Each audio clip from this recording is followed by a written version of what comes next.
living this culture is much more simplistic than what people think. And what attracted me about this culture is the relationship that the father had to the youth. It wasn't about So you knew about that before you were getting this knowledge? Before you knew about the actual culture, that's something that was at the forefront? Or no, what I was interested in is what was in the music that interested me. Right. But then when I started to learn more about the culture, what attracted me was the relationship that the father had with the youth. So you think about it, some of those pictures that we see with the father, he was in his understanding ciphers. Right. How many people are in their understanding ciphers where you have young people skipping school to be around them?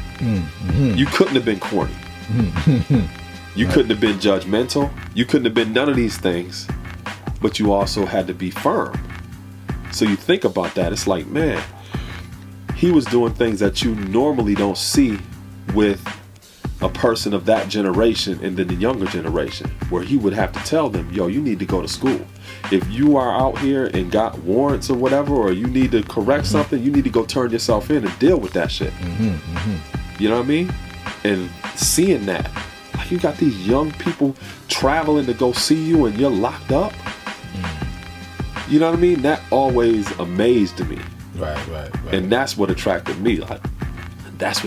Like, man, he has a special relationship with the younger generation. You know, where you had to have patience. You couldn't have been corny. You had to be firm, and you had to be giving them proper guidance at the same time. And you oftentimes don't see that. And that being a hallmark of who the 5% is, I knew that this was the type of culture for me, because I saw some of those things in my life. You know, my old earth, she's born on June 13th. You know what I'm saying? And she was a community advocate. She was the head of a recreation center in my city. And she was a mother figure to many children that didn't have that in her life. If Mecca did this.